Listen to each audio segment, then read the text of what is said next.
আসসালামু আলাইকুম। এখন দেখবেন সংবাদ শিরোনাম। কারফিউ জারি করে গণহত্যার মামলায় সালমান ও আনিসুলের বিরুদ্ধে অভিযোগ গঠন। সাক্ষ্য গ্রহণ শুরু হবে 10 ফেব্রুয়ারি। প্রেমের প্রস্তাব প্রত্যাখ্যান করায় বনশ্রীতে স্কুল ছাত্রী হত্যা প্রাথমিক জিজ্ঞাসাবাদে মিলনের স্বীকারোক্তি। বাগেরহাট থেকে মূল অভিযুক্তকে গ্রেফতার করে র্যাব। জুলাই সনদ লঙ্ঘন করেছে অন্তর্বর্তী সরকার, মন্তব্য টিআইবির নির্বাহী পরিচালকের। লক্ষ্যভ্রষ্ট হয়েছে সংস্কারের চেষ্টা। বিশ্বকাপে ভারতে ভিন্ন ভেন্যুতে বিশ্বকাপ খেলার প্রস্তাব দিতে পারে আইসিসি। আজই যোগাযোগ করা হতে পারে বিসিবির সাথে, বলছে এনডিটিভি। এতক্ষণ দেখছিলেন সংবাদ শিরোনাম, এখন দেখবেন বিস্তারিত। জুলাই আগস্টে চলমান আন্দোলনে কারফিউ জারি, ব্যবসায়ীদের নিয়ে শেখ হাসিনার সঙ্গে বৈঠক করে হত্যাকাণ্ডে সহায়তা সহ 5 অভিযোগে আনিসুল হক ও সালমান এফ রহমানের বিরুদ্ধে অভিযোগ গঠন করে বিচার শুরুর আদেশ দিয়েছেন আন্তর্জাতিক অপরাধ ট্রাইব্যুনাল 1। তবে এই দিন ট্রাইব্যুনালের কাছে নিজেদের নির্দোষ দাবি করে ন্যায় বিচার চেয়েছেন সালমান এফ রহমান ও আনিসুল হক। পরে এই মামলার সাক্ষ্য গ্রহণের জন্য 10 ফেব্রুয়ারি ধার্য করেন ট্রাইব্যুনাল। এর আগে অভিযোগ গঠনের শুনানিতে চিফ প্রসিকিউটর বলেন, জুলাই আগস্টে গণহত্যা চালাতে বেআইনিভাবে কারফিউ জারি করা হয়েছিল। ইন্টারনেট ও সামাজিক যোগাযোগ মাধ্যম বন্ধ করার জন্য জুনায়েদ আহমেদ পলককে পরামর্শ দেয় সালমান এফ রহমান। এদিকে আসামি পক্ষের আইনজীবীর দাবি, স্বরাষ্ট্র মন্ত্রণালয়ের আদেশ ও জনগণের জানমাল রক্ষায় কারফিউ দেওয়া হয়। কারফিউর হত্যা জারির ষড়যন্ত্র করে হত্যাকাণ্ডের নির্দেশ দিয়েছেন, পরিকল্পনা করেছেন এবং উস্কানি দিয়েছেন, যার টেলিফোনিক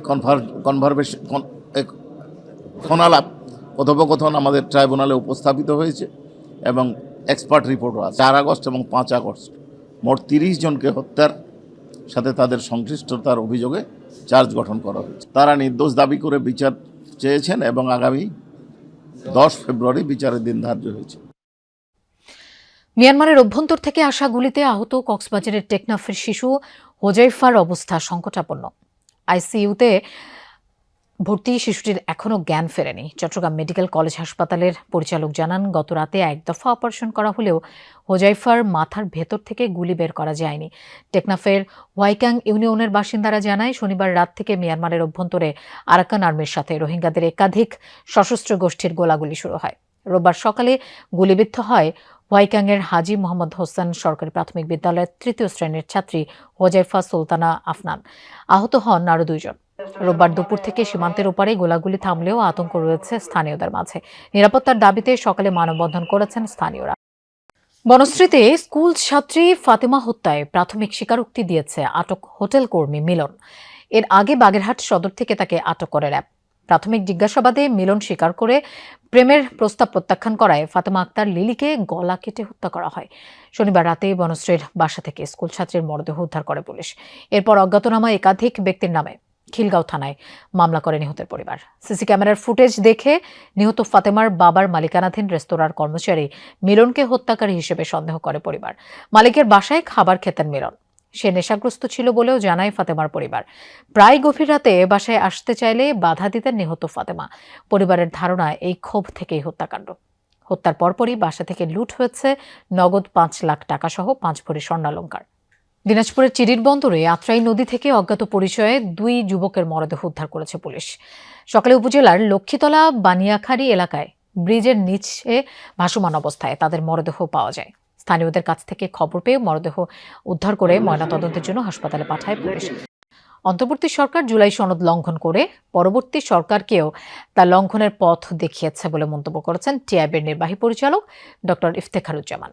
সকালে টিআইবির এক সংবাদ সম্মেলনে এমন মন্তব্য করেন তিনি। বলেন, অন্তর্বর্তী সরকার সংস্কারের নামে যতটুকুই করেছে তার প্রায় সকল ক্ষেত্রেই বাস্তবে লক্ষ্যভ্রষ্ট হয়েছে। দুদক জবাবদিহিতা তৈরি করতে ব্যর্থ হয়েছে, এমন মন্তব্য করেন তিনি। সংবাদ সম্মেলনে তিনি বলেন, পুলিশ কমিশন বাস্তবে পুলিশের ক্ষমতার অপব্যবহারের সুরক্ষাকারী প্রতিষ্ঠানে পরিণত হবে। আমলাতান্ত্রিক নিয়ন্ত্রণের সুযোগ তৈরি করা না হলে এটি একটি ভালো আইন হতে পারত বলে মনে করেন ডক্টর ইফতেখারুজ্জামান। কিভাবে জুলাই সনদ লঙ্ঘন করা যায় সেই দৃষ্টান্ত অন্তর্বর্তী সরকার সৃষ্টি করে পরবর্তী সরকারের জন্য সুযোগ করে দিয়েছে, কিভাবে সেটাকে তারা উল্লঙ্ঘন করতে পারবে।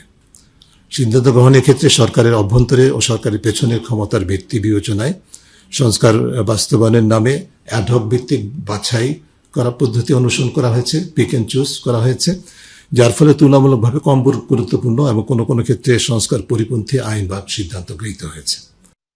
আগামী 1-2 দিনের মধ্যে 11 দলীয় জোটের আসন সমঝোতা হবে বলে জানিয়েছেন জামায়াতের আমির ডাক্তার শফিকুর রহমান। দুপুরে ইইউ প্রতিনিধিদের সাথে সাক্ষাৎ শেষে ব্রিফিংয়ে একথা জানান তিনি। দেশ এগিয়ে নিতে স্থিতিশীলতা জরুরি উল্লেখ করে জামায়াতের আমির বলেন, দেশবাসীর মতো জামায়াতও সংস্কারের পক্ষে। তিনি বলেন, জামায়াত ক্ষমতায় গেলে বিচার বিভাগ পূর্ণ স্বাধীনতা পাবে, থাকবে জবাবদিহির জায়গাও। গণমাধ্যম দলীয় মাধ্যম হবে না আশা প্রকাশ করে নির্বাচনে লেভেল প্লেইং ফিল্ড নিশ্চিতের দাবি জানান জামায়াতের আমির। তিনি বলেন, ক্ষমতায় গেলে বিশ্বের শান্তিকামী দেশের সাথে বন্ধুত্বপূর্ণ সম্পর্ক রাখবে জামায়াত। আগামীকালকের ভিতরে সমাধান আছে। কালকে আপনারা ইনশাল্লাহ হয়তো দাওয়াত পাবেন। তারা 200 প্রতিনিধি দল পাঠাবেন। একটা সমাজের উন্নয়নের জন্য, এগিয়ে যাওয়ার জন্য স্থিতিশীল সমাজ ব্যবস্থা খুবই গুরুত্বপূর্ণ। আমরা চিন্তা করছি নির্বাচন হয়ে যাওয়ার সাথে সাথে নির্বাচনে অংশগ্রহণকারী সকল দল এবং পক্ষ যদি আমরা খোলা মন নিয়ে একসাথে বসতে পারি, যে আগামী 5টা বছর দেশের স্থিতিশীলতার জন্য আমরা সর্বোচ্চ কী করতে পারি। 2 সপ্তাহ পার হলেও এখনও সরকার বিরোধী বিক্ষোভে উত্তাল ইরান। রোববারও তেহরান, মাশহাদ, কেরমানশাহ ও মাজান্দারান সহ গুরুত্বপূর্ণ শহর এবং প্রদেশগুলোতে ছড়িয়েছে উত্তেজনা। অব্যাহত রয়েছে নিরাপত্তা বাহিনীর ধরপাকড়। 15 দিনে আটক করা হয়েছে 10,500-এর বেশি বিক্ষোভকারীকে। সময়ের সাথে সাথে বেড়েই চলেছে হতাহতের সংখ্যা। মানবাধিকার সংস্থা প্রায় 600 জনের মৃত্যুর কথা জানালেও একাধিক সূত্রের দাবি প্রাণহানি ছাড়িয়েছে 2000। 4 দিন ধরে বহির্বিশ্বের সাথে যোগাযোগ বিচ্ছিন্ন ইরান। দেশজুড়ে চলমান ব্ল্যাকআউট উপেক্ষা করেই রোববার রাতে রাজধানী তেহরানের কেন্দ্রে জড়ো হন হাজার হাজার বিক্ষোভকারী। নির্বাসিত ক্রাউন প্রিন্সের নামে স্লোগানে মুখরিত হয় রাজপথ। বিক্ষোভ হয় ধর্মীয় গুরুত্বপূর্ণ শহর মাশহাদেও। 2 সপ্তাহেরও বেশি সময় ধরে ইরান জুড়ে চলছে সরকার বিরোধী বিক্ষোভ, যেখানে পাল্লা দিয়ে বাড়ছে হতাহতের সংখ্যা। মানবাধিকার সংস্থাগুলোর দাবি প্রায় 600 জনে দাঁড়িয়েছে প্রাণহানির সংখ্যা, যদিও কোনো সূত্র বলছে 2000 ছাড়িয়েছে মৃতের সংখ্যা। হাসপাতালগুলোতে জায়গা না থাকায় বাহিরেই ফেলে রাখা হচ্ছে মরদেহ।